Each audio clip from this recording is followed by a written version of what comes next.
No देवीरभीष्टयाको भवन्तु पीतये संयोरभिस्रवन्तु नः ॐ वाक् ॐ प्राणः प्राणः ॐ चक्षुश्चक्षुः ॐ श्रोत्रं श्रोत्रम् ॐ नाभिः ॐ हृदयम् ॐ कण्ठः ॐ शिरः ॐ बाहुभ्यां यशोबलम् ॐ कर्तल्कर्पृष्ठे ॐ भुवः पुनातु शिरसि ॐ भुवः पुनातु नेत्रयोः ॐ स्वः पुनातु कण्ठे ॐ महः पुनातु हृदये ॐ जनः पुनातु नाभ्याम् ॐ तपः पुनातु पादयोः ॐ सत्यं पुनातु पुनः शिरसि ॐ खं ब्रह्म पुनातु सर्वत्र ॐ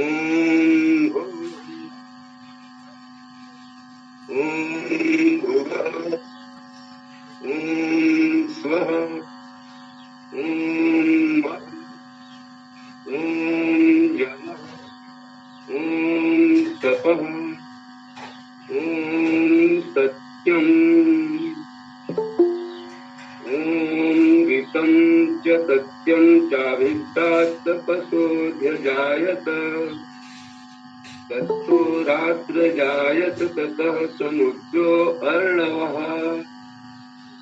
ॐ समुद्रादर्णवादभिः संवत्सरो अजायत अहोरात्राणि विदधति स्वस्यमीशतो वशी ॐ सूर्याश्चन्द्रमसो धाता यथा पूर्वमकल्पयत नित्यं च पृथिवीं तान्तरिक्षमथो स्वः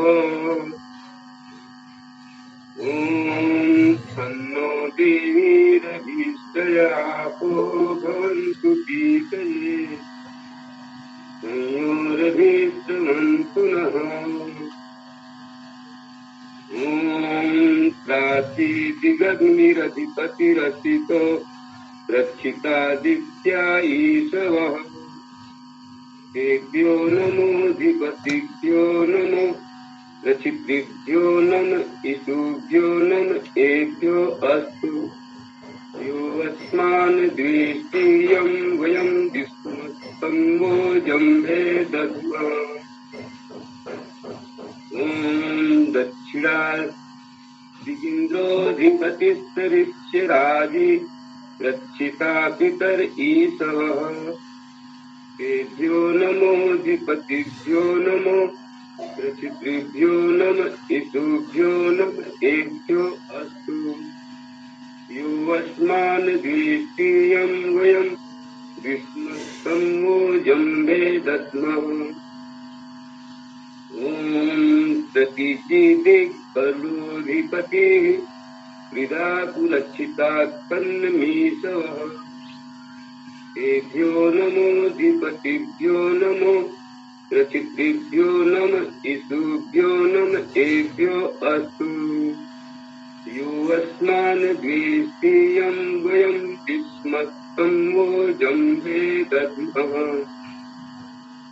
ॐ उदीचिदिक्सोमोऽधिपतिः वजो रक्षिताधनिरीशवः तेभ्यो नमोऽधिपतिभ्यो नमो रचितृभ्यो नम इषुभ्यो नम एभ्यो अस्तु यो अस्मान् द्वेष्टियं वयं विष्णुस्तम्भो जम्भे दद्मः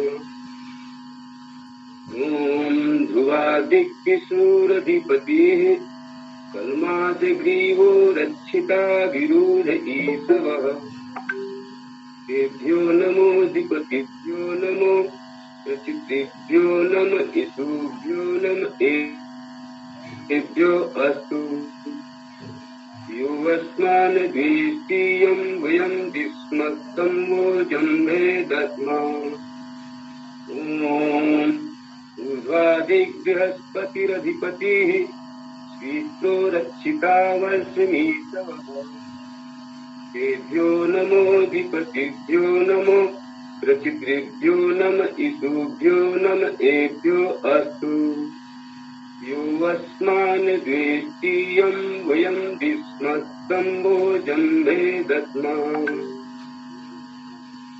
ॐ उदयन्तमसस्परीष्वः पश्यन्त उत्तरम् देवं देवस्ता सूर्यमगन्मज्योतिरुत्तमम् ॐ इदुत्यजातवेदसन्देवं वहन्ति केतवः कृते विश्वाय सूर्यम् ॐ चित्तं देवानामुदगादनीकम् चक्षुर्मित्रस्य वरत्याग्रेः आप्राधावा पृथ्वी अन्तरिक्ष सूर्य आत्मा जगतस्तत्पुश्च स्वाहा ॐ चक्षुर्देवहितं पुरस्ताच्छुक्रमुच्चतरम् पश्येम सर्दः शतजीवेम सर्दः शतश्रूयाम सर्दः शतं तवाम सर्दः शतमदीनाः स्याम सर्दः शतं भूयश्च सर्दः तथा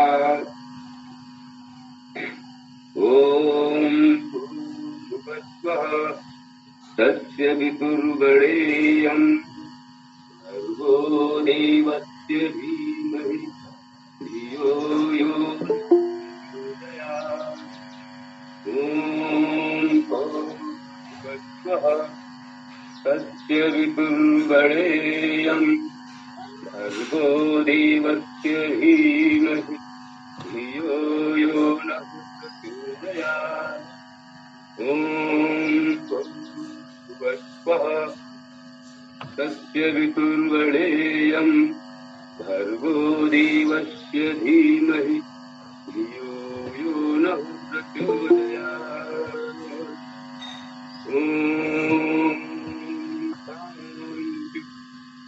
शान्ति शान्ति। ओम आचार्य जी नमस्ते। सभी उपस्थित आदरणीयों को सादर ओम। आपने समर्पण और नमस्कार क्यों छोड़ दिया जी? समर्पण और नमस्कार क्यों छोड़ दिया? अभी पूरा समर्पित नहीं हुए हैं।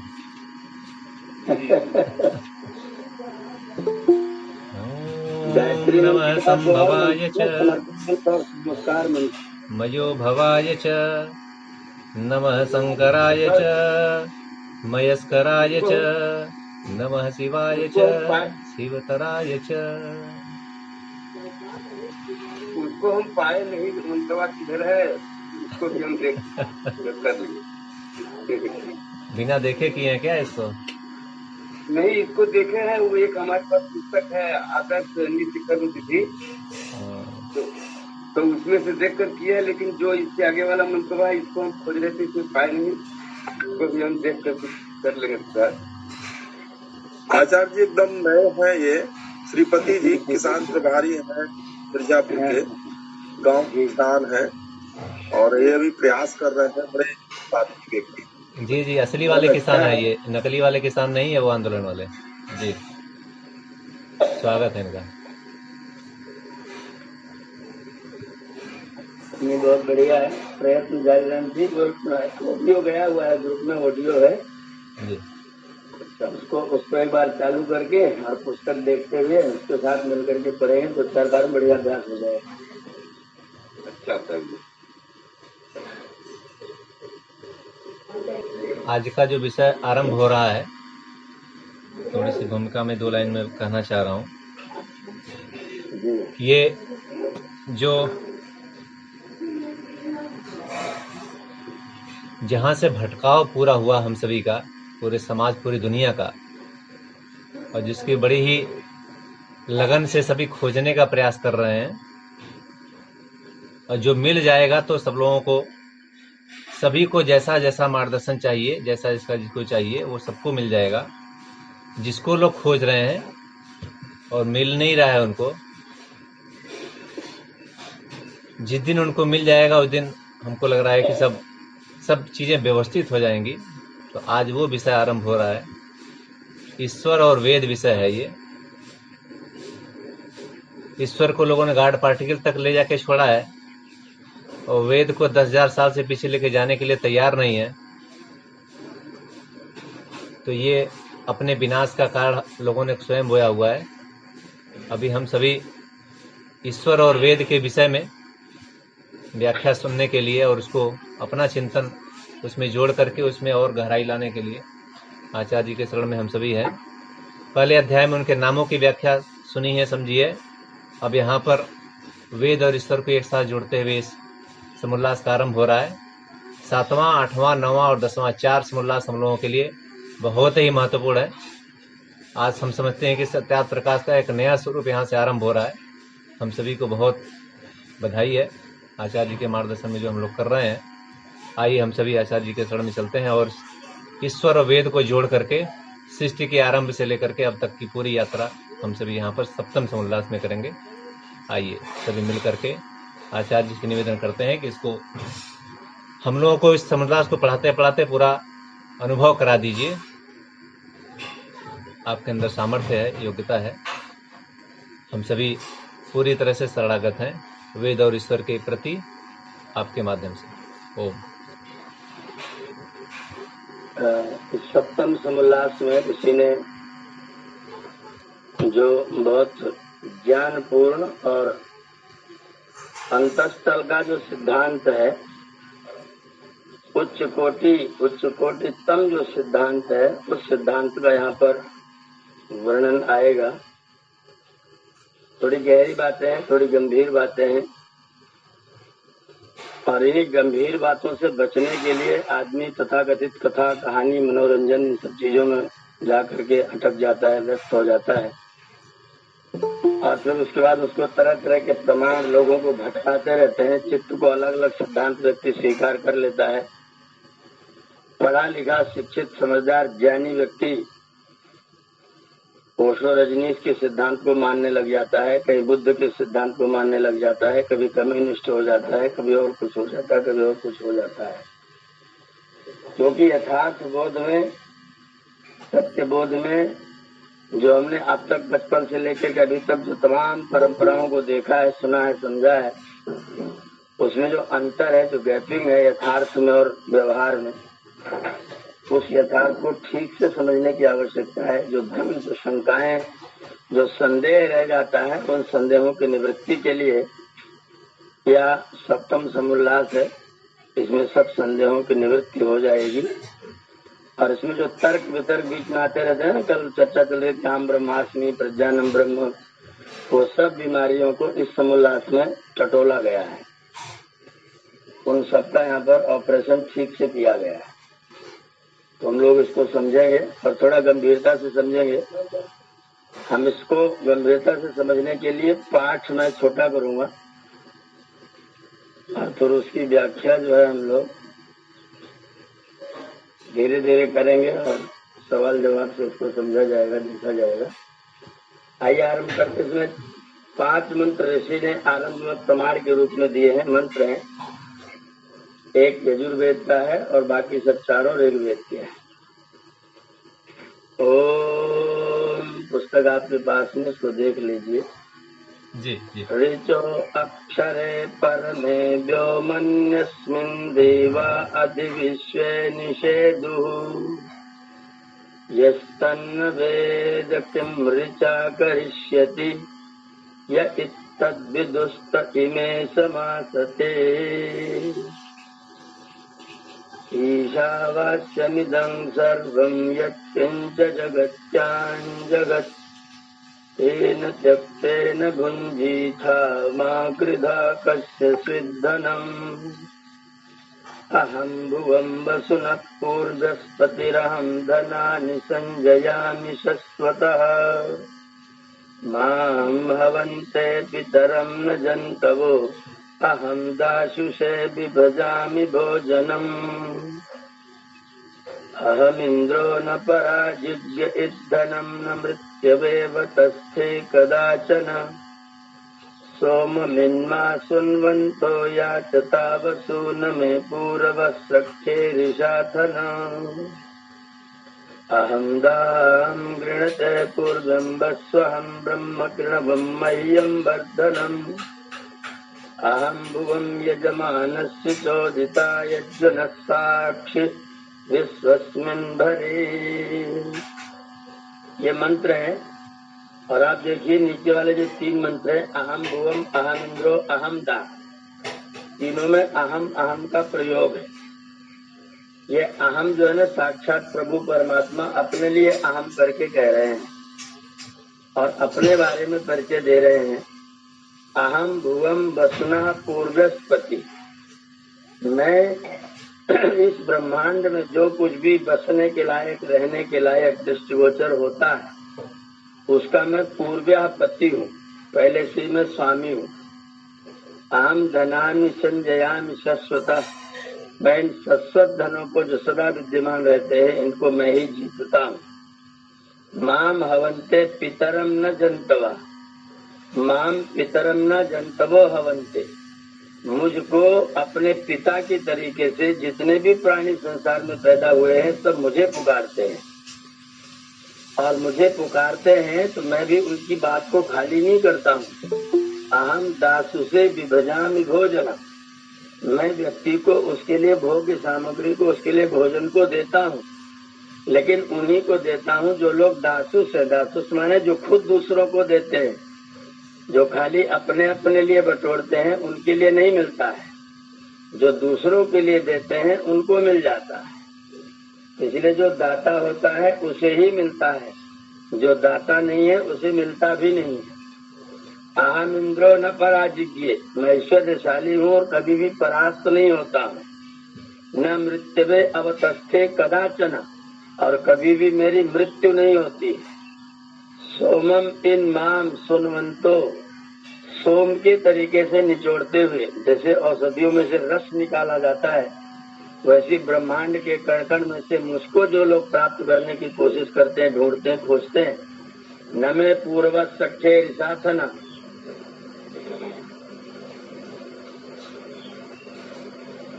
आवाज नहीं आ रही है क्या? आ रही है, आ रही है, आ रही है। ये कोई लिख रहे हैं आवाज नहीं आ रही है? बहुत ठीक आवाज आ रही है। आवाज आ रही है, अच्छी आवाज। उनका नेटवर्क उनको दिक्कत हो कोई रही लिख रहे है। हैं आवाज नहीं आ रही। कोई नहीं, रिकॉर्डिंग अच्छी हो रही है, सुन लेंगे। आवाज बहुत अच्छी आ रही है। न मे पूर्व सख्य रिसाथन, ए पूर्व में रहने वाले लोगों, मेरी मित्रता में तुमको कोई नुकसान नहीं होगा। अगर तुम मेरे साथ मित्रता करोगे तुमको कोई हानि नहीं होगी, कोई कष्ट नहीं होगा।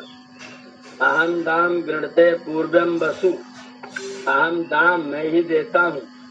गृणते जो लोग स्तुति करते हैं, प्रार्थना करते हैं, तपस्या करते हैं, साधना करते हैं, उनके लिए मैं ही सब अपूर्व जो विचक्षण विलक्षण धन होता है वो प्रदान करता हूँ।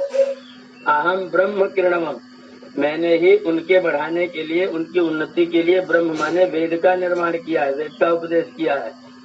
अहम भुवम यजमानस्य, जो व्यक्ति यजमान है उसको मैं प्रेरित करने वाला हूँ।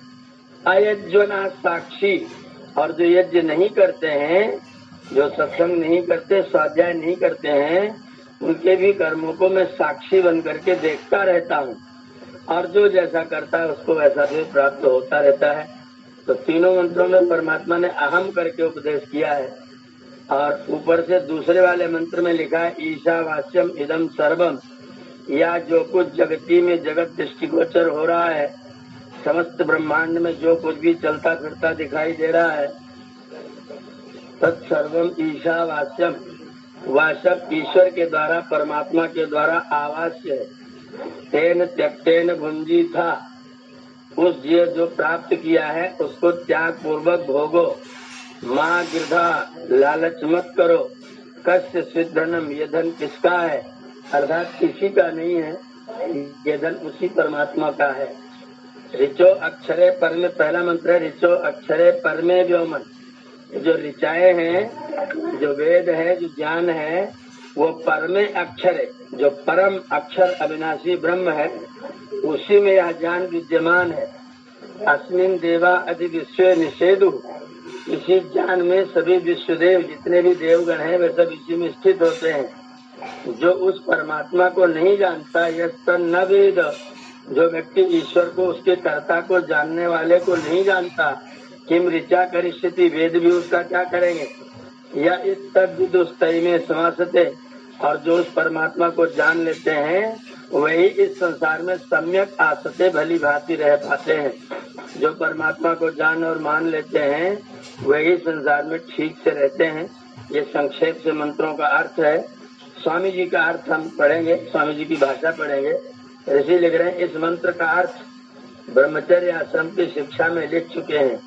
अर्थात जो सब दिव्य गुण कर्म स्वभाव विद्या युक्त और जिसमें पृथ्वी सूर्य आदि लोक स्थित हैं, और जो आकाश के समान व्यापक सब देवों का देव परमेश्वर है, उसको जो मनुष्य न जानते न मानते और उसका ध्यान नहीं करते, वह नास्तिक मंदमती सदा दुख सागर में डूबे ही रहते हैं। इसलिए सर्वदा उसी को जानकर सब मनुष्य सुखी होते हैं। प्रश्न किया, वेद में ईश्वर अनेक हैं, इस बात को तुम मानते हो या नहीं मानते। उत्तर दिया, बिल्कुल नहीं मानते, क्योंकि चारों वेदों में ऐसा कहीं नहीं लिखा जिससे अनेक ईश्वर सिद्ध हो, किंतु यह तो लिखा है कि ईश्वर एक है। प्रश्न, वेदों में जो अनेक देवता लिखे उसका क्या अभिप्राय है। उत्तर दिया, ये बहुत ध्यान देने की चीज है। देवता दिव्य गुणों से युक्त होने के कारण कहते हैं, जैसी कि पृथ्वी, परंतु इसको कहीं ईश्वर उपासनीय नहीं माना है। देखो, इसी मंत्र में जिसमें सब देवता स्थित है वह जानने और उपासना करने योग्य ईश्वर है, या उनकी भूल है जो देवता शब्द से ईश्वर का ग्रहण करते हैं। परमेश्वर देवों का देव होने से महादेव इसीलिए कहता है कि वही सब जगत की उत्पत्ति स्थिति प्रलय करता न्यायाधीश प्रतिष्ठाता है। जो त्रैशत देवता इत्यादि वेदों में प्रमाण है, इसकी व्याख्या शतपथ में की है कि 33 देव अर्थात पृथ्वी जल अग्नि, ये 33 देवता कौन से हैं जान लेना चाहिए। पृथ्वी जल अग्नि वायु आकाश चंद्रमा सूर्य और नक्षत्र सब सृष्टि के निवास स्थान होने से इनका नाम है 8 वसु। प्राण अपान व्यान समान उदान नाग कूर्म कृकल देवदत्त धनंजय और जीवात्मा। ये 11 रुद्र इसलिए कहते हैं कि जब शरीर को छोड़ते हैं तब रोदन कराने वाले होते, रुलाने वाले होते हैं। संवत्सर के 12 महीने 12 आदित्य इसलिए हैं कि ये सबकी आयु को लेते जाते हैं, आदित्य ग्रहण करते जाते हैं। सारे लोगों की आयु आदित्य के अंदर ही विद्यमान है, इसलिए 12 महीने 12 आदित्य हैं। बिजली का नाम इंद्र इस हेतु से है कि परम ऐश्वर्य का हेतु है। यज्ञ को प्रजापति कहने का कारण यह है कि जिससे वायु वृष्टि जल औषधि की शुद्धि विद्वानों का सत्कार और नाना प्रकार की शिल्प विद्या से प्रजा का पालन होता है। ये 33 पूर्वोक्त गुणों के योग से देव कहते हैं। तो 8 वसु 11 रुद्र 12 आदित्य इंद्र और प्रजापति, अथवा दूसरे शब्दों में विद्युत और यज्ञ, ये 33 देवता हैं। इन्हीं को लोगों ने 33 कोटि कहा हुआ है, और कोटि माने प्रकार और कोटि माने करोड़। तो लोग प्रकार वाला अर्थ नहीं लेते हैं, करोड़ वाला अर्थ लेते हैं और बोलते हैं कि 33 करोड़ देवता है। ये 33 प्रकार के कुल देवता हैं। इन्हीं सारे देवता इन्हीं में समाहित है। इनका स्वामी और सबसे बड़ा होने से परमात्मा 34वां उपास्य देव शतपथ के 14वें कांड में स्पष्ट लिखा है। इसी प्रकार अन्यत्र भी लिखा है। जो ये इन शास्त्रों को देखते तो वेदों में अनेक ईश्वर मानने रूप भ्रमजाल में गिरकर क्यों बहकते। हे मनुष्य, जो कुछ इस संसार में जगत है उस सब में व्याप्त होकर नियंता है, वह ईश्वर कहता है। उससे डर कर तू अन्याय से किसी के धन की आकांक्षा मत कर। उस अन्याय के त्याग और न्यायाचरण रूप धर्म से अपने आत्मा से आनंद को भोग। ईश्वर सबको उपदेश करता है कि हे मनुष्यों, मैं ईश्वर सबके पूर्व विद्यमान सब जगत का पति हूँ। मैं सनातन जगत कारण और सब धनों का विजय करने वाला और दाता हूँ। मुझ ही को सब जीव जैसे पिता को संतान पुकारते हैं वैसे पुकारे। मैं सबको सुख देने हारे जगत के लिए नाना प्रकार के भोजनों का विभाग पालन के लिए करता हूँ। मैं परमेश्वरवान सूर्य के सदृश सब जगत का प्रकाशक हूँ। कभी पराजय को प्राप्त नहीं होता और न कभी मृत्यु को प्राप्त होता हूँ। मैं ही जगत रूप धन का निर्माता हूँ। सब जगत की उत्पत्ति करने वाले मुझे ही को जानो। हे जीवो, ऐश्वर्य प्राप्ति के यत्न करते हुए तुम लोग विज्ञान आदि धन को मुझसे मांगो और तुम लोग मेरी मित्रता से अलग मत हो। हे मनुष्यों, मैं सत्य भाषण रूप स्तुति करने वाले मनुष्य को सनातन ज्ञान आदि धन को देता हूँ। मैं ब्रह्म अर्थात वेद का प्रकाश करने हारा और मुझको वह वेद यथावत कहता, उससे सबके ज्ञान को मैं बढ़ाता हूँ। मैं सत्पुरुष का प्रेरक, यज्ञ करने हारे को फल का प्रदान करने वाला और इस विश्व में जो कुछ है उस सब कार्य का बनाने और धारण करने वाला हूँ। इसलिए तुम लोग मुझको छोड़ किसी दूसरे को मेरे स्थान पर मत पूजो, मत मानो और मत जानो। ये आदेश परमात्मा ने वेद मंत्र के माध्यम से हम लोगों को दिया हुआ है। यहाँ आपने देखा होगा परमात्मा कह रहे हैं कि मेरी मित्रता से अलग मत हो। अगर तुम मेरी मित्रता में रहोगे तो आनंद में रहोगे। अगर मेरी मित्रता को छोड़ दोगे तो तुम्हारा सारा का सारा आनंद नष्ट हो जाएगा। मैं तुम्हारा मित्र हूँ और सदा तुम्हारे हित का ही कार्य सोचता हूँ। अगर कहीं पर कोई अहित हो रहा है तो तुम अपने आप अपना करते हो। मैं कभी किसी का अहित नहीं होने देता हूँ। जो अहित होता है, यदि कहीं किसी का कोई हानि लाभ नुकसान होता है, वो सब तुम्हारा अपना नुकसान वाला कार्य किया हुआ है। मैं सबके लिए यथा योग्य जैसे उसके कर्म होते हैं, उसकी जैसी योजना होती है, जैसी उसकी इच्छा होती है, उसकी सद इच्छा के अनुसार उसको सब कुछ बराबर न्यायानुकूल प्रदान करता हूँ। तुम्हें जब भ्रम हो जाता है तो मेरे न्याय को अन्याय मानने लग जाते हो। परमात्मा को ही दोष देना शुरू कर देते हैं, तूने ऐसा क्यों किया, तुझको ऐसा क्यों करना चाहिए था, तूने मेरे साथ ही ऐसा क्यों किया, दूसरों के साथ ऐसा क्यों नहीं किया। वही काम दूसरे के साथ होता है तो मैं कहता हूँ जो जैसा करता है उसको वैसा ही फल मिलता है। जब मेरे जैसा मेरे साथ हुआ है तो मैं परमात्मा को दोष देता हूँ, और जब मेरे के सामने दूसरे पड़ोसी को मेरे जैसा ही स्थिति होती है तो मैं बड़े आराम से ज्ञानी बन जाता हूँ और मैं कहता हूँ जो जैसा करता है उसको वैसा ही फल मिलता है। जब वो फल मुझे मिलता है तो मेरे मुख से वाक्य नहीं निकलता कि जो कैसा करता है वैसा ही फल मिलता है। उसमें या तो हम परमात्मा को शिकायत करते हैं या फिर भाग्य को दोष दे करके बैठ जाते हैं, और कुछ नहीं होता है तो कलयुग की बात करने लग जाते हैं। बाबा तुलसीदास लिखा, काल ही कर्म ही ईश्वर ही मिथ्या दोष लगाए। काल को, समय को, कलयुग को, कर्म को और ईश्वर को मिथ्या दोष लगाते रहते हैं, व्यर्थ में दोष लगाते रहते हैं। वास्तव में दोषी खुद होते हैं और अपने दोष के लबादे को दूसरों के ऊपर उड़ाने के लिए बहानेबाजी करते हैं। मैं तो बिल्कुल ठीक कर रहा था, उसने बिगाड़ दिया। हम पति पत्नी तो बहुत प्रेम करते थे, उसने हमारे बीच में झगड़ा करवा दिया। हम भाई तो बहुत अच्छे थे, पड़ोसी ने लड़ा दिया। पड़ोसी लड़ाने में सफल हो गया, इसका मतलब हम ठीक भाई नहीं थे। अपनी गलती को दूसरों के ऊपर जो आरोपित करने की हमारी अपनी परंपरा है, वो परंपरा न करके अपने हृदय में ईश्वर को विराजमान मान करके और अपनी कॉपी प्रतिदिन ईश्वर की दृष्टि में बैठ करके जो व्यक्ति चेक करता है, इसे बोलते हैं स्वाध्याय।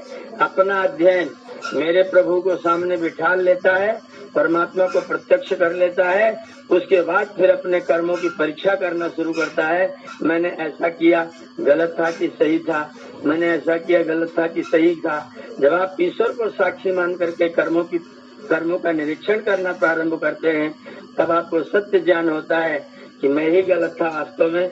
आओ चलो, मैं गलत था, इसलिए मैं माफी मांग लेता हूँ और क्षमा याचना करने पहुँच जाता है। ये छोटे के बजाय बहुत बड़ा हो जाता है। तो जो व्यक्ति ईश्वर को जान करके ठीक ठीक जान कर ये जो लोग जनवा रहे हैं ईश्वर को, वो ईश्वर को ठीक नहीं जनवा रहे हैं। जो लोग कहते हैं सब कुछ ब्रह्म है, ये तू भी ब्रह्म है, मैं भी ब्रह्म हूँ। जब ब्रह्म हो गया फिर कोई कारण ही नहीं, फिर तो कोई संकट ही नहीं है। ये कह रहे तू भी ब्रह्म है, मगर तो तू भी ब्रह्म नहीं है, तू भी ब्रह्म है। इस कथन, ये कथन भ्रम है। तू भी ब्रह्म है, ये कथन भ्रम है। तू ब्रह्म के पीछे चलने वाला, ब्रह्म का अनुगामी, ब्रह्म का उपासक, ब्रह्मोपासक जीव है। तेरा लक्ष्य उस ब्रह्म को जानकर अपने मोक्ष के लक्ष्य की सिद्धि करना है। तू ब्रह्म नहीं है, नहीं था, नहीं होगा। जो लोग आम ब्रह्मादमी करके वो ब्रह्म बन करके बैठ जाते हैं, फिर संसार को जो पाते शिक्षा देते रहते, बताते रहते हैं, और वेदोक्त त्रैतवाद का खंडन कर डालते और कहते बस सब कुछ ईश्वर ही है। तो ईश्वर को ठीक ठीक, इसी कहने ठीक ठीक जाने, ठीक ठीक माने, और मान करके भी छोड़ना दे। मैं जानता हूँ, मानता हूँ, दूसरों को बताऊंगा ऐसा नहीं। मैं जानता हूँ, मानता हूँ, तो खुद में भी ईश्वर की उपासना करना प्रारंभ करूंगा, उसको प्राप्त करने की चेष्टा करूंगा। तो जो लोग इस मार्ग पर चलते हैं, ईश्वर को जान करके चलते हैं, वही लोग अपने जीवन को सफल कर पाते हैं। ये ऋषि का संदेश है। लिखा है, इसलिए तुम लोग मुझको छोड़ किसी दूसरे को, मुझे छोड़ किसी दूसरे को मेरे स्थान पर मत पूजो, मत मानो, मत जानो।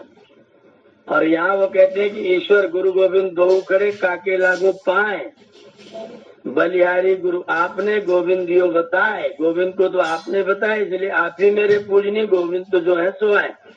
तो गोविंद को एक कोने में खड़ा करके गुरु जी का पूजा पाठ चल रहा है।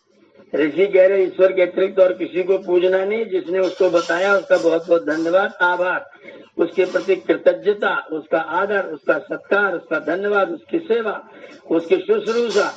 लेकिन वही सब कुछ उसकी पूजा उपासना में जुट जाना, ये अपने आप को रास्ते से भटकाने के जैसा है। तो ऋषि कह रहे उसको जानो, उसको मानो और उसी की पूजा करो। ये ऋषि का दृढ़तर आग्रह है। इसको हम लोग समझेंगे, जानेंगे।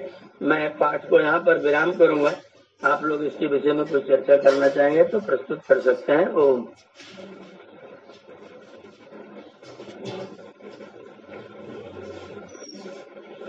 गुरु गोविंद दो खड़े किस लिए दिया आचार्य जी? कहाँ मिलेगा ये? गुरु जी, गोविंद जी को पीछे करने के लिए, गुरु जी को आगे करने के लिए। लिखा किसने है ये? ये इन लोगों का है, नानक देव जी का। मिलेंगे कहाँ है लोग?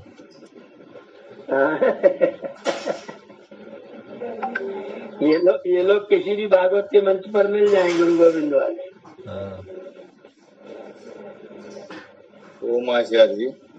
जी आचार्य जी, अभी आपने बताया ईश्वर, अभी 7वें समुद्रास में चर्चा हुई कि ईश्वर के अलावा किसी की उपासना न की जाए। जी। जैसे ईश्वर निराकार स्वरूप है, तो इसकी उपासना कैसे की जाए? जैसे आजकल लोग ईश्वर की उपासना करते हैं, मतलब फूल, बेल पत्र, ये सारी इत्यादि चीजों को लेकर के।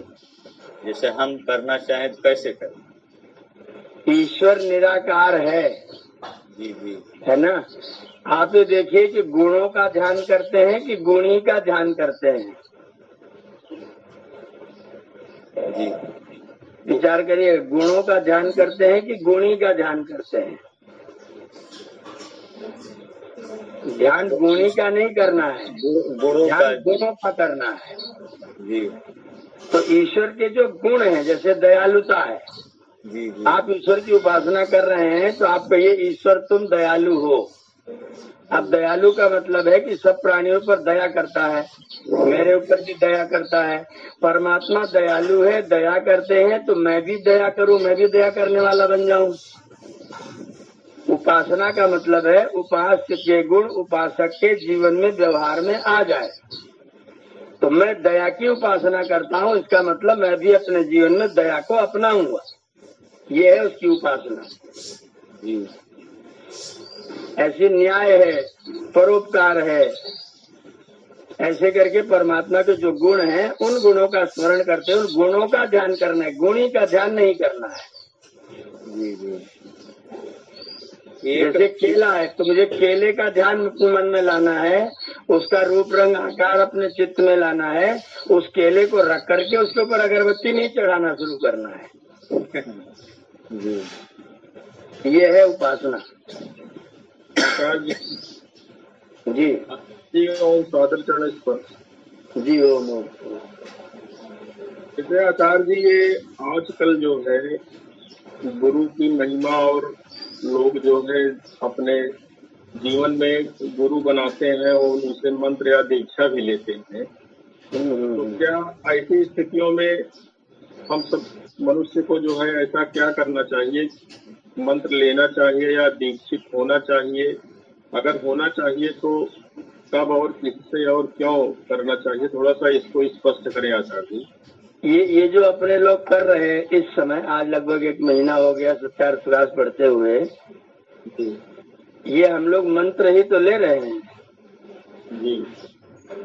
हम लोग ये मंत्र ही ले रहे हैं। ईश्वर दयानंद सरस्वती के द्वारा प्रस्तुत सत्यार्थ प्रकाश को मैं प्रस्तुत करता हुआ आप लोगों को महर्षि का मंत्र ही तो दे रहा हूँ, और महर्षि ने वेद का लिया तो इसलिए मैं वेद का मंत्र दे रहा हूँ।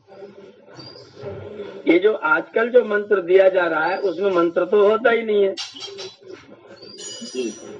जो गुरु लोग आजकल जो मंत्र देते हैं उनमें मंत्र नहीं होता है, उसमें कुछ शब्द होते हैं। वो रांग रामाय नमः लिखते हैं, या फिर भगवते नमः, या फिर विष्णवे नमः, या फिर नमो भगवते वासुदेवाय। इस तरह का मंत्र लोग एक दूसरे को दे देते हैं और कहते तुम इसी का जप करते रहो। तो मंत्र तो है ही नहीं। मंत्र तो परमात्मा ने वेदों में दे रखा, अगर किसी को देना ही है तो मंत्र ये वाला दिया जाए। और मंत्र सत्यार्थ प्रकाश को पढ़ते हुए आप लोग, हम सब लोग प्राप्त कर रहे हैं। गुरु जी यदि स्वयं योगी हैं, तपस्वी हैं, विद्वान हैं, ज्ञानी हैं, धार्मिक हैं, ईश्वरोपासक हैं और मुक्ति के मार्ग पर जाने की चेष्टा कर रहे हैं, तो ऐसे गुरु जो अपना विचार आपको प्रदान करते हैं, अपना ज्ञान आपको प्रदान करते हैं, उसी का नाम है मंत्र। और जिस गुरु जी के पास में अपने आप ही कुछ नहीं है, अविद्या मंत्रे वर्तमाना स्वयं धीरा पंडितम मन्यमाना, अविद्या के बीच में घूम रहे हैं, अपने आप को धीर और पंडित मान रहे हैं। अंधे नेव नियमाना यथांधा, जैसे अंधा अंधे का हाथ पकड़ करके ले जा रहा है, ऐसे ही वो भी ले जाए जा रहे हैं। तो अंधा अंधे का हाथ पकड़ के ले जाएगा तो कहाँ लेकर के जाएगा? अगर इस तरह का मंत्र दिया जा रहा है तो इस मंत्र का कोई मतलब नहीं है। अगर वास्तव में मंत्र दिया जा रहा है जैसा हम लोग आप लोग प्राप्त कर रहे हैं सत्यार्थ प्रकाश को पढ़ते हुए, ये वास्तव में दीक्षा दान है, यही वास्तव में मंत्र दान है। तो इस तरह का मंत्र लेकर के व्यक्ति को अपने जीवन के रास्ते पर बिना किसी भटकाव के, आज मैं आह्लाद अनुभव करता हूँ, सुख अनुभव करता हूँ कि हमारे पास में इतने आप इतने सारे लोग हैं, ये लोग संध्या वंदन कर रहे हैं। ये मंत्र ही तो है, दीक्षा ही तो है। कोई व्यक्ति संध्या वंदन मंत्र पाठ कर रहा है, वेदों का मंत्र पढ़ रहा है, वो दीक्षित हुआ है। तो ये यही दीक्षा है जिसको आप लोग प्राप्त कर रहे हैं, इसको आप दीक्षा समझें। और ऐसे ही अगर कोई गुरु कोई सच्ची बात बताएं, अच्छी बात बताएं, ज्ञान की बात बताएं, तो उनकी ज्ञान की बात को गुरु से स्वीकार करना चाहिए। लेकिन गुरु भी वही रास्ता बताएं कि परमात्मा ही गुरु है, हम खाली रिप्रेजेंटेटिव है, हम खाली उसको प्रेजेंट करने वाले, हम नहीं, हमें पूजनीय नहीं है। पूजनीय तो परमात्मा ही है, जो ऐसी शिक्षा देते हैं वे ही मंत्र देने के योग्य है। आचार्य ओम गुरु जी नमस्ते। आचार्य जी जी, नमस्ते। हाँ जी, ये जो मंत्र शब्द आया है, एक मिनट, हमें जी सिकंदर जी क्या कह रहे हैं सुन लीजिए फिर सुन। हाँ गुरु जी कह रहे हैं ना, हमारे गांव में एक आए थे बाबा जी, और इस समय बड़ा उनके भी बड़े फॉलोवर हैं, गरवा घाट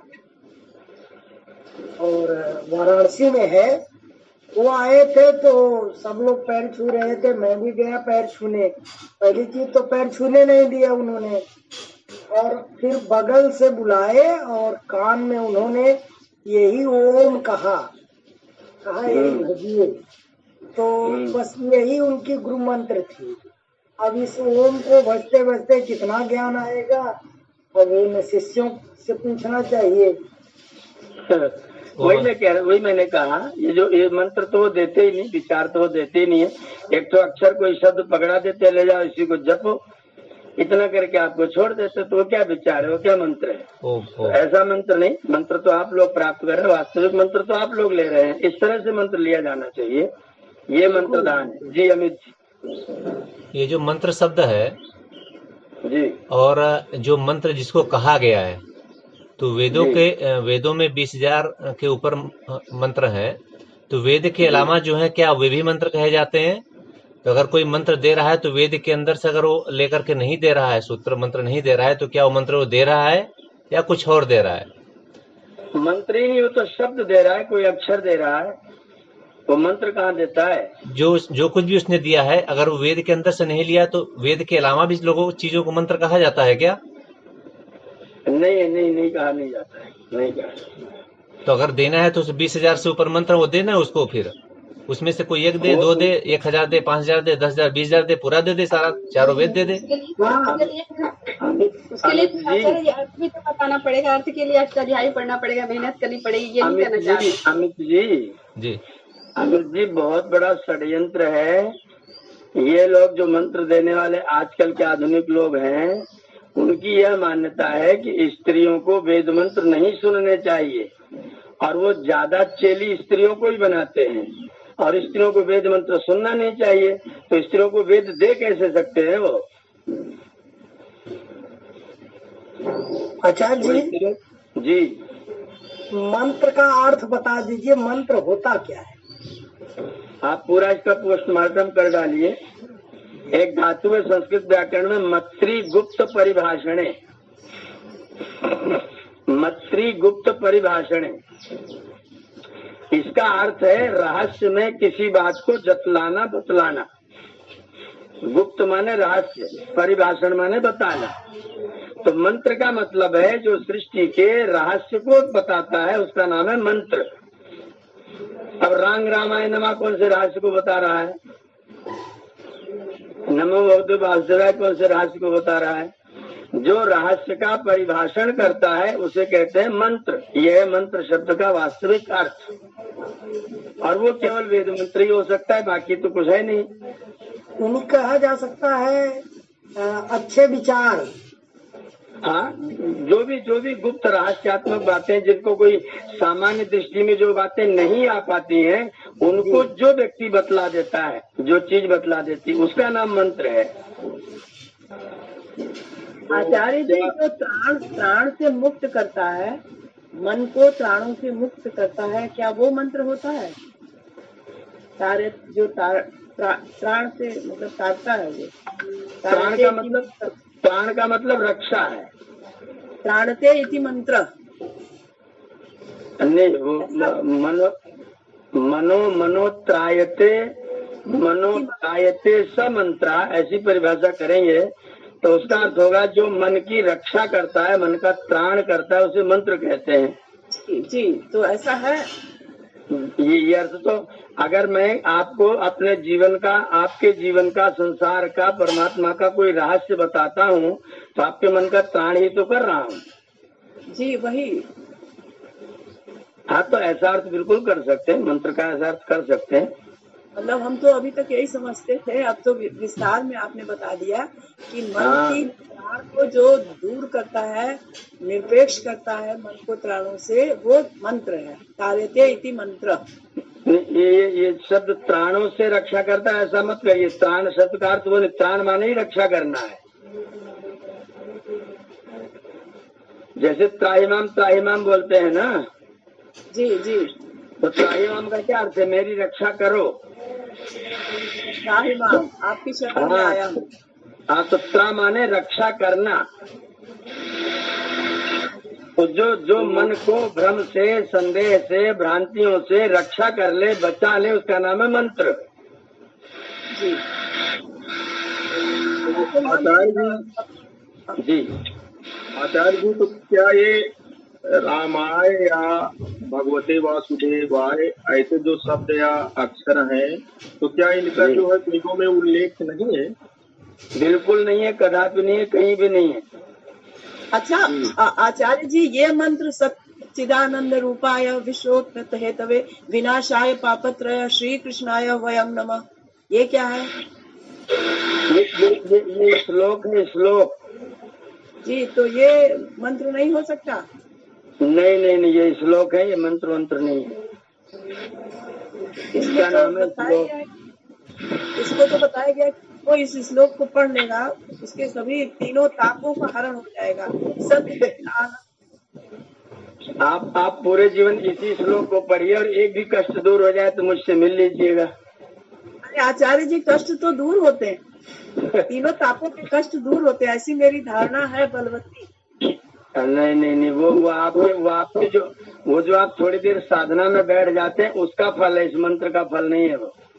और ये मंत्र है ही नहीं, सीधी जाते तो श्लोक है बहन जी। आचार्य जी, मेरे जीवन में बहुत सारे उतार चढ़ाव आए, जब भी आते हैं तो मैं सिर्फ यही त्र्यंबकम यजामहे सुगंधिम पुष्टिवर्धनम उर्वारुकमिव बंधनानि मृत्योर्मुक्षयमामृतात् और सतचित आनंद रूपाय तापत्रय हेतवे विनाशाय पापत्रय श्री कृष्णाय वयम्। अभी तक तो मेरी मानता यही थी। सुनिए, आपने त्र्यंबकम कहा, यह तो मंत्र है जी। त्र्यंबकम तो मंत्र है जी, इसको मैं हमेशा रखती हूँ। हाँ, वो मंत्र है, वो तो मंत्र है, वो जपना चाहिए। ये जो श्री कृष्णाय नमः, इसका अर्थ मुझे समझा दीजिए। बता रहे हैं हम, देखिए छोटी मुंह बड़ी बात है, बता रही हूँ मैं, क्योंकि मेरे बाबा परदादा ने मुझे यही सिखाया है। जैसे सतचित आनंद रूपाय विश्वोत्पत्ति हेतवे, जिसने विश्व की उत्पत्ति के लिए सतचित आनंद तो हम जानते ही हैं। चित्त माने जो हमारा पेन ड्राइव है, यहाँ से हमें लेके जाता है भगवान के पास, मेरे कर्मों का लेखा जोखा करता है, तो चित्त वो हो गया। सतचित आनंद, सत माने सत्य ही ईश्वर है। आपके इसमें भी कहा गया है कि सत्य ही सब कुछ है संसार में। तो सतचित आनंद रूपाय, जो सतचित आनंद के स्वरूप है, विश्वोत्पत्ति हेतवे, जो विश्व के उत्पत्ति के हेतु हैं, कारण हैं, और तीनों तापों को हरने वाले हैं, दैहिक, दैविक, भौतिक या आध्यात्मिक, और इस तरह से तापों को हरने वाले, कष्टों को हरने वाले, मैं उनको नमस्कार करता हूँ या करती हूँ। किनको? सच्चित आनंद को। तो कृष्णाय क्या है? कृष्णाय गीता, अब कृष्णाय उसको आप जो भी मान ले, कृष्ण को। बहन जी यही सब तो बातें व्यक्ति को भ्रम में फैलाती हैं। आप इस भ्रम का निवारण कर रहे हैं, इसीलिए मैं कह रहा हूँ यही सब बातें व्यक्ति को भ्रम में डाल देती हैं। व्यक्ति को फिर क्लियर, उसका कॉन्सेप्ट कुछ क्लियर नहीं हो पाता है। आप कह रहे हैं कि तापत्रय विनाशाय श्री कृष्णाय वयम् नमः, जो तीनों तापों का विनाश करता है उस कृष्ण को मैं नमस्कार करती हूँ जी। और उस कृष्ण का विशेषण बता दिया, सच्चिदानंद रूप है वो जी। सच्चिदानंद अगर वो रूप है जी, अगर वो सच्चिदानंद रूप है तो जो भीषण पितामह ने अर्जुन को मारना शुरू किया था, तो कृष्ण भगवान कूद करके अपना चक्र लेकर के रथ पर से क्यों कूद पड़े थे? अगर आनंद रूप थे तो आनंद रूप थे स्वामी जी। उन्होंने शपथ लिया था कि मैं अपने भक्त का अहित नहीं करूंगा, क्योंकि अर्जुन समर्पित थे। अर्जुन से बहन जी, अगर आनंद रूप है तो क्रोध में आएगा क्या? तो यही समन करिए ना। हाँ, इसीलिए ये श्लोक गलत है। फिर हम लोग जो 50-60 वर्ष, अच्छा आचार्य जी, जो हमने 60, 65, 68 सालों से हमने संजोया है जिस चीज को, तो हम उसको गलत माने तो थोड़ा टाइम तो लगेगा ना, समय लगेगा ना। मैं नहीं कह रहा, इसके लिए आपको कुछ ऐसा मंत्र देना पड़ेगा कि इसका संपूर्ण समन हो जाए। आपके पास वेद का त्र्यंबकम मंत्र है, उस मंत्र को जपिए। गायत्री मंत्र है, उसको जपिए। ये जो लोगों ने बनाए हुए श्लोक हैं, इन श्लोकों पर थोड़ा सा विचार करोगे तो अपने आप कटने लग जाते हैं। इसमें इन लोगों ने सच्चिदानंद रूपाय बिल्कुल ठीक है, विश्वोत्पत्त्यादि हेतवे बिल्कुल ठीक है, तापत्रय विनाशाय बिल्कुल ठीक है। चौथी लाइन जो श्री कृष्णाय जोड़ दिया, यहाँ अपना नाम जोड़ लिया, अपना काम कर लिया। श्री कृष्ण ईश्वर को भी तो मान सकते हैं। अगर श्री कृष्ण ईश्वर को कहते हैं तो ईश्वर का नाम तो ओम है, सच्चिदानंद है, न्यायकारी है, दयालु है। कृष्ण तो नहीं है, कृष्ण तो देवकी नंदन है, कृष्ण तो महाभारत वाले हैं। लीला करने के लिए आए हैं ना बस संसार बस में। यही घपले हैं, यही घपले हैं। इन्हीं घपलों को तो तोड़ना है, यही घपले तोड़ने चलिए, हैं। तो अब इस अंधकार को ज्ञानांधकार से यही घपला, यही भ्रम है। इन्हीं भ्रमों को तो बाहर आचार्य एक निकालना है। भ्रम और दूर करिए मंत्रों का, जैसे एक त्रयंबकम कर सकते हैं। बहन जी, और लोगों के मन में भी शंकाएं हैं, कृपया उन्हें भी अवसर बहन दीजिए। जी, एक मिनट शांत रहिए, हम ज्यादा प्रश्न पूछते नहीं है। अभी हमको श्रवण कर लीजिए, फिर मैं शांत हो जाऊंगी। आचार्य जी, जैसे ये है विश्वानि देव सवित दुरितानि परासु यद्भद्रम तन्नासु, ये भी मंत्र होगा? बिल्कुल बिल्कुल मंत्र है ये, बिल्कुल वेद का मंत्र है। यजुर्वेद अध्याय 30 मंत्र संख्या 3 जी। और ये सहना भवत सहना भुनक्तु सह, ये मंत्र नहीं है, ये मंत्र नहीं है, उपनिषद का वाक्य है, श्लोक है। अच्छा, अभी आपने जो ईशावास्य निदम का बताया, ये मंत्र माना जाएगा? ये मानने मेरे मानने से होगा कुछ? तो मंत्र यजुर्वेद अध्याय 40 मंत्र संख्या 1 है, ईशावास्यमिदं सर्वम। जी, तो ये मंत्र है कि मंत्र है ना? बिल्कुल, जो वेद में हो तो मंत्र ही है, और कुछ है ही नहीं। वेद में तो मंत्र ही है। हम और जितने भी हैं जुड़े, उनसे क्षमा प्रार्थी हूँ कि हमने प्रश्न ज्यादा कर लिए, उसके लिए क्षमा करें। अरे नहीं, आपने बहुत ही अच्छा प्रश्न किया है, और आचार्य जी तो आपके माध्यम से बहुत सारे जो है संशय का निराकरण हो रहा है। यही प्रश्न सबके मन में है बहन जी। अब हम बोल देते हैं, इसलिए हमको कहा जाता है आप बहुत प्रश्न पूछ चुके हैं, शांत रहिए, सबको पूछने दीजिए। आचार्य जी माता जी के संदर्भ में हम ये कहना चाहेंगे कि जैसे विजयानंद व्याकरण सीखने गए थे गुरु बिरजानंद जी के पास, तो उन्होंने ही कहा था ना कि पहले आप जाइए, गंगा स्नान कर लीजिए, और सब कुछ जितना जाने है उसमें छोड़कर चले आइए मेरे पास। हाँ जी, हाँ जी, हाँ जी। माता जी के संदर्भ में यही कहेंगे कि माता जी जितना भी जानती है, सब उलझन है, उलझी हुई है और उलझा के रखती है। तो माता जी सब उलझन को छोड़ दीजिए, जो आचार्य जो बता रहे हैं आप उसको श्रवण करते जाइए, आपका बस सब क्लियर होता जाएगा। जी जी, ये कह रहे थे जो ये गुरु ब्रह्मा गुरु विष्णु गुरु महेश्वर, ये मंत्र है, श्लोक है, या इसमें ऐसा कुछ मिलावट भी किया गया है? ये श्लोक है, केवल श्लोक है, मंत्र है नहीं। ये श्लोक है और इसकी व्याख्या गलत की गई है। ऐसा होता है। राम कुमार जी, सिकंदर जी, आप सब लोग अध्यापक हैं, ब्रजेश जी सब लोग आप अध्यापक हैं, और अध्यापक है, ज्यादा अच्छे तरीके से समझ सकते हैं कि विशेषण और विशेष में वचन, लिंग, संख्या, कारक सब एक जैसे होते हैं। ठीक है ना? काला घोड़ा, काली घोड़ी, काले घोड़े, जी। तो उनमें विशेषण और विशेष से एक होते हैं। अब विशेषण आप कहेंगे कौन सा घोड़ा लाऊं, तो काला वाला लाओ। ये कौन सा जा रहा है, ये क्या जा रहा है, घोड़ा जा रहा है। कौन सा जा रहा है, काला जा रहा है। अब काला बोलने में घोड़ा ऊपर से वाक्य ले लिया जाता है। तो विशेषण और विशेष के वचन एक जैसे होते हैं। अब गुरु ब्रह्मा, श्लोक में लिख दिया गुरु ब्रह्मा, इसका मतलब है ब्रह्मा ही गुरु है। इन्होंने क्या कर लिया, गुरु ही ब्रह्मा है। इनने इसको अपनी जुगाड़ में उसका अर्थ बदल लिया। श्लोक ठीक है, ब्रह्मा ही गुरु है, गुरु ब्रह्मा। गुरु कौन है, बोले ब्रह्मा है। और कौन गुरु है, बोले विष्णु है। और कौन गुरु है, महेश्वर है। और कौन गुरु है, साक्षात परब्रह्म सबका गुरु है। तस्मै गुरुवे नमः, उस गुरु को नमस्कार है।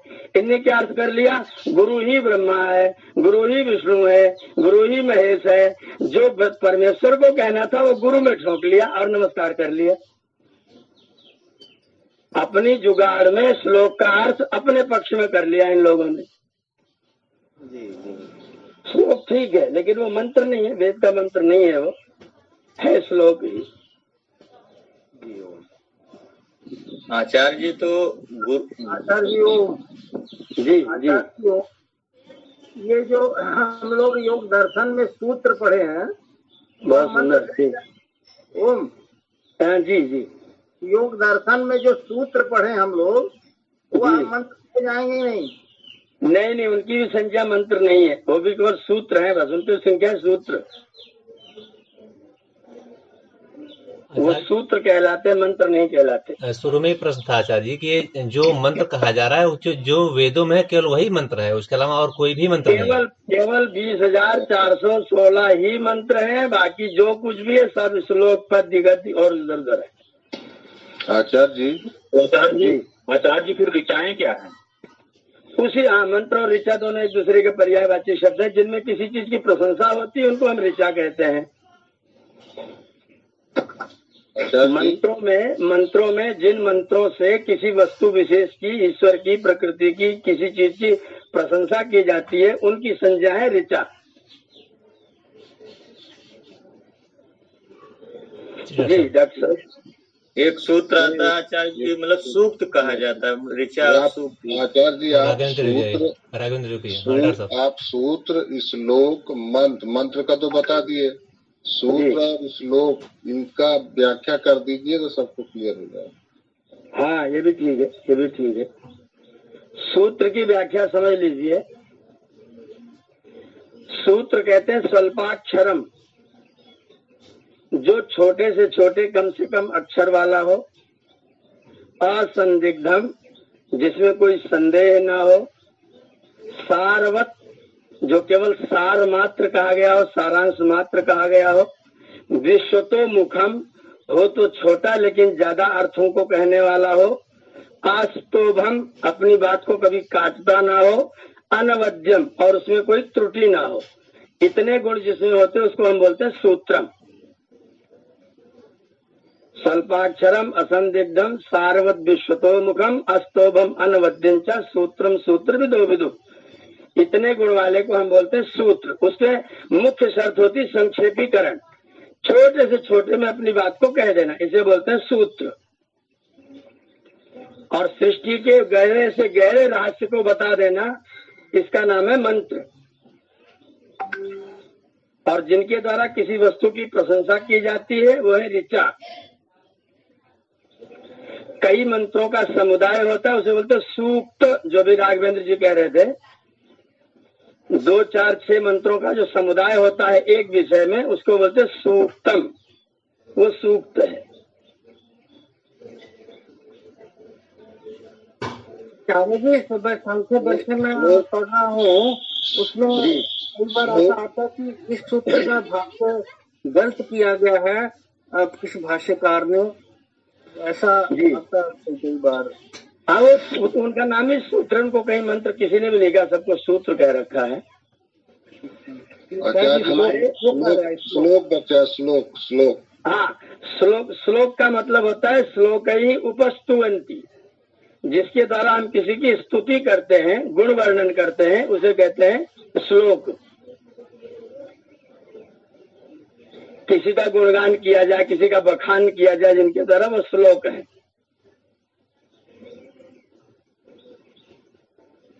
श्लोक है स्तुवंत। आचार्य जी आचार्य जी क्या मतलब ये भी तो जी हाँ सुभाष जी बोलिए जी। अरे जो हम लोग हनुमान चालीसा जो पाठन करते हैं तो ये भी स्तुति है। हाँ, उसमें स्तुति की गई है। बिल्कुल आप उनको श्लोक कह सकते हैं। आप उनको हिंदी के श्लोक कह सकते हैं। मंत्र नहीं है ये, श्लोक है। ना मंत्र।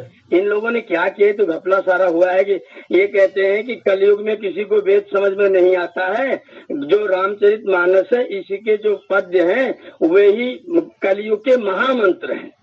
खाली मंत्र नहीं, कलयुग के महामंत्र हैं। ये बाकायदा प्रवचन में मंच पर घोषणा करते हैं वो लोग कि वेद मंत्र तो कलयुग किसी को आएगा नहीं, इसलिए अगर मंत्र समझना हो तो महामंत्र यही है, रामचरितमानस है।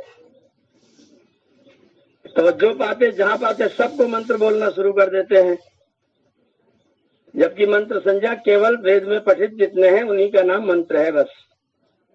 ओम आचार्य जी ओम नमस्ते, ओम नमो भगवते वासुदेवा, ये सब क्या है? मंत्र है कि सूत्र है? सब वाक्य है। ये तो कुछ भी नहीं, वाक्य है। वाक्य केवल, ये केवल वाक्य है बस। तो मंत्र तो वो होता है जो बार बार जपे, तो क्या जपना चाहिए? ऐसा नियम कहाँ लिखा है? जो जाप बार बार जपे उसे मंत्र कहते हैं। माला करते हैं। ये तो कहीं लिखा नहीं कि मंत्र माने बार बार जपा जाने वाला। जो मंत्र को बार बार जपा जाना चाहिए आचार्य जी ना, मंत्र को बार बार जपा जाना चाहिए, जो जपेंगे वो मंत्र नहीं है। हाँ, मंत्र को जपा जाना चाहिए, ये नहीं जो जपा जाए वो मंत्र है। तो कुछ भी जपने लगे मंत्र हो गया। इसे राम राम लोग सुनते हैं तो राम राम बोलते हैं। जो भी सुनते बोलते हैं वो सारे शब्द है, मंत्र नहीं है वो। जी आचार्य जी, एक आता है कि वाल्मीकि जी मरा मरा करके इस तरह कहानी प्रचलित है, तो ये कैसे, क्या ऐसा हुआ, कहीं मिला कहीं? ऐसा जो कहे उसके मुंह में कपड़ा ठोस देना चाहिए। क्योंकि वाल्मीकि रामायण में वाल्मीकि जी कह रहे प्रचेतसो अहम 10वां पुत्र वाल्मीकि नाम का, मैं प्रचेता ऋषि का 10वें नंबर का पुत्र हूँ, मेरा नाम वाल्मीकि है। जिन लोगों ने रत्नाकर को बना करके वाल्मीकि खड़ा किया ना, वो दुष्ट लोग हैं, नालायक लोग हैं। जिस किसी ने कहानी बनाई वो सब भ्रष्ट लोग थे, दुष्ट, इतिहास को भ्रष्ट करने वाले लोग हैं वो। अभी आचार्य जी ने व्याख्या कर दी है, और जिसको संशय है उस पर चिंतन मनन करे और फिर उसके बाद प्रश्न उठाए। चलिए प्रश्न जी। वाल्मीकि रामायण में जो बाबा तुलसीदास ने किया है कि उल्टा नाम जपा जग जाना वाल्मीकि वे ब्रह्म समान, इस आदमी को, बाबा तुलसीदास को, दुनिया में जो कुछ सब ब्रह्म समाना ही है। जो ब्रह्म को पता नहीं इन लोगों ने क्या समझा हुआ, जो पाए सबको ब्रह्म समाना, शालिग्राम पकड़ लिया ब्रह्म समाना, जो जहाँ से देगा सब कुछ ब्रह्म समाना करके लिख दिया। आचार्य, हमने सुना है कि ये जो रामचरितमानस है इसको संस्कृत में लिखने की तैयारी कर रहे थे, लेकिन लोग समझ नहीं पाए, इसलिए हिंदी में। तो हमको लग रहा है मिलावट तो नहीं है इसमें, सब चीजें हैं। उनको अगर इतनी संस्कृत पता थी तो इतना ऐसा तो नहीं लिख सकते थे वो। अमित जी, दो एक बात है, देखो, या तो आप उसको या तो उसको तुलसीदास का मानिए जी, और या तो फिर उसका प्रमाण मत खड़ा करिए, छोड़ दीजिए, बिल्कुल अलग कर दीजिए, उसको किनारे कर देना चाहिए। और क्या ये अब हम उसको प्रक्षेप बता करके, तो प्रक्षेप जो हमारे मन का न रहे वो हमारा प्रक्षेप हो गया। ये पुस्तकालय इसीलिए स्थापित कर रहे हैं कि पुस्तकालय आ जाएगी तो कम सही चीज हमारे सामने तो रहेगी, हम उदाहरण इसका लेंगे, उदाहरण इसका लेंगे, चीज अपने आप के समक्ष रहे, प्रस्तुत रहे।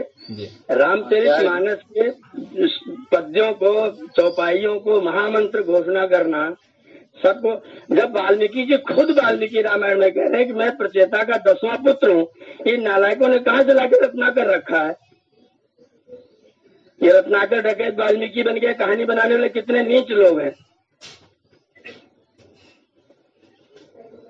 हमारे ऋषियों को बदनाम करने की परंपरा जो पिछले 2000 सालों में चली है, वही कहानी दुर्भाग्य है कि हम इसको स्वीकार करते हैं, सत्य मानते हैं। ये दुर्भाग्य है, ये भयंकर दुर्भाग्य है कि हम इसको ठीक मानते हैं।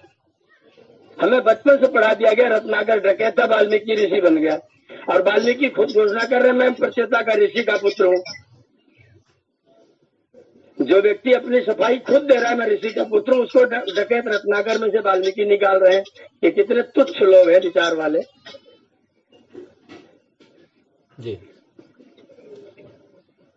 न सत्य को पढ़ते नहीं, उसको समझते नहीं, उसको जानते नहीं, जो चादर ओढ़ लेते हैं उसी को राम नाम ही कहना शुरू कर देते हैं।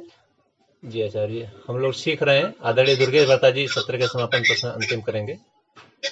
रेखाबन जी कुछ करेंगे? जी आचार्य जी, मंत्रणा शब्द है, यह मंत्र से ही है क्या? बिल्कुल बिल्कुल, मंत्र से ही मंत्रणा है। आपस में 4 लोग मिलकर के वो मंत्रों का कर रहे हैं। 4 लोग बैठ करके किसी गुप्त रास्ते पर कोई बातचीत करते हैं, उसे मंत्रणा बोलते हैं। जैसे हम लोग आचार्य जी यहाँ कर रहे हैं, इसमें भी थोड़ा आ जाएगा ये मंत्रणा। हाँ, ये मंत्रणा है, ये मंत्रणा है, ये मंत्रणा है जी। दुर्गेश भट्टा जी, मनन भी तुलसी में आएगा आचार्य जी, दूसरा मनन का? नहीं, मनन अलग चीज है, मंत्रणा अलग चीज है। मनन तो अकेले का विषय है, मंत्रणा ग्रुप का विषय है। जी रेखाबन जी कुछ कह लीजिए, कहना है?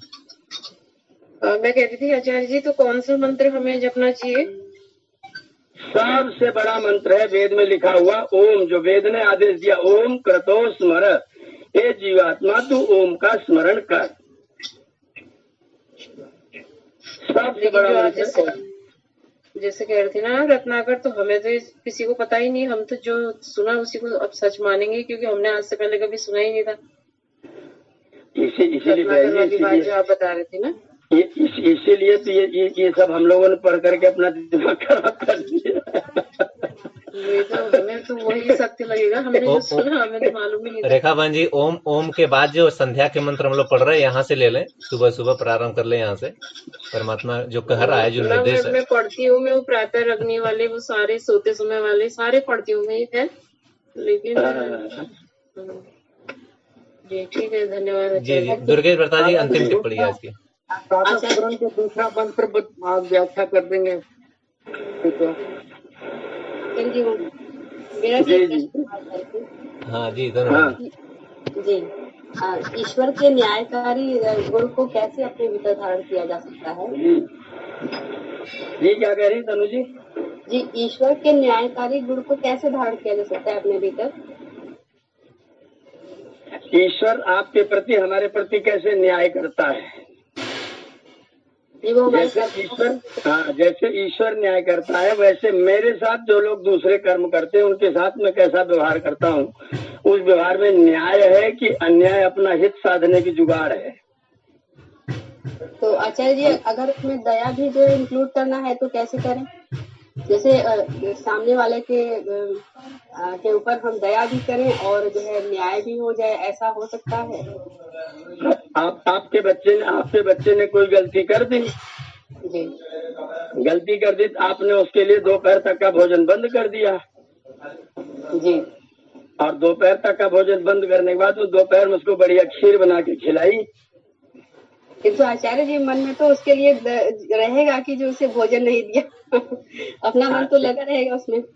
ये हमारा मनुष्य स्वभाव है, यही हमें न्याय को करना है, यहीं पर अपने को खड़ा करना है। अच्छा, अपने को यहीं पर खड़ा कर, ये हमारा मानवीय स्वभाव है कि हम सोच रहे बेचारे को मैंने नहीं दिया, तो कर रहे हैं, पछता रहे हैं, कर रहे हैं, पछता रहे हैं। अगर आप अपने बच्चे को दंड देते हैं तो वो व्यक्ति फिर कल से वो गलती नहीं करेगा।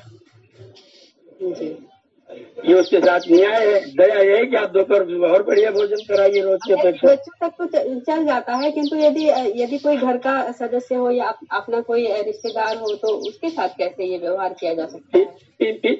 इसमें उसके लिए मैं दंड ये करता हूँ, उससे बोलना बंद कर देता हूँ। अच्छा, जो मुझसे बड़े लोग हैं, अगर उनसे उनको कह करके उनसे बोलना, ठीक है आपका ये सिद्धांत मेरा सिद्धांत है, तो फिर मैं आपसे कोई बातचीत नहीं करूंगा। तो इससे आचार्य जी हम लोगों के ऊपर कोई मतलब ईश्वर होने का दोष तो नहीं आएगा? जैसे कहेंगे लोग कि जो है जैसे ये खुद ही जो है ऐसे बन गए। नहीं, आप अगर आप ईश्वर बनेंगे तो आप उनके ऊपर दंड विधान लागू करेंगे और आपके अपने पर, हम तो अपने साथ आपके व्यवहार को बदलने के लिए कुछ कर रहे हैं जिससे हम आपके साथ व्यवहार कर सके। इसमें ईश्वर कहाँ से आ जाएंगे? जी, मैं आपके साथ कल को व्यवहार कर सकूं, मेरा व्यवहार आपके साथ और आगे जारी रखे, इसके लिए कुछ नियमों का पालन भाई करना पड़ेगा। मेरे सिद्धांत में इस पर कोई समझौता कर नहीं सकता, मेरी मजबूरी है जी। तो या तो चुप रहूंगा या तो फिर कराऊंगा। जी, आज की अंतिम टिप्पणी आदरणीय भरता दुर्गेश जी। 7:49 हो गया है, तो मंत्र की व्याख्या आचार्य कल कीजिएगा, समय कम रह गया अपने पास। ठीक है जी। दुर्गे भरता जी। जी, बहुत ही अच्छा और बहुत सब चीजें जो समस्याएं थी जो हम लोग कई सालों से अर्जित करके अपने जीवन में उतार रहे थे, उसके विषय में भी साक्षात प्रमाण देते हुए, वैदिक प्रमाण देते हुए आदरणीय आचार्य जी ने बहुत ही सुंदर तरीके से व्याख्यान किया। ये जो प्रश्न सब भाई बहनों ने किया है, ये केवल उन्हीं का प्रश्न नहीं था, ये हम सब का, पूरे समाज का प्रश्न है। तो इसके लिए जो है कि हम लोगों का नैतिक कर्तव्य बनता है, इसको आत्मसात करते हुए, जैसे कि डॉक्टर साहब ने कहा कि स्वयं चिंतन करें, पहले मनन करें। हम चिंतन और मनन नहीं करते हैं, हम प्रश्न पे प्रश्न पूछते चले जाते हैं। तो इस पर हम लोग थोड़ा सा ध्यान दें और भाइयों को जो भी रहते हैं, तमाम भाई ऐसे हैं, बहुत सारे प्रश्न उनके भी रहते हैं, उनको भी मौका दें, क्योंकि आप लोग तो अच्छे हैं ही और वो भी जो है कि अपनी बातों को जो है वाणी तक ले आ सकें, क्योंकि नहीं ला पाएंगे, अंदर से तो बड़े पवित्र रहेंगे लेकिन अपने विचारों को नहीं रख पाएंगे, नहीं रखेंगे तो दूसरों को समाज में सुधार कैसे होगा। जानते तो बहुत अच्छा है, मानते भी बहुत अच्छा है, तो कहने का मतलब जो है कि उनको भी जी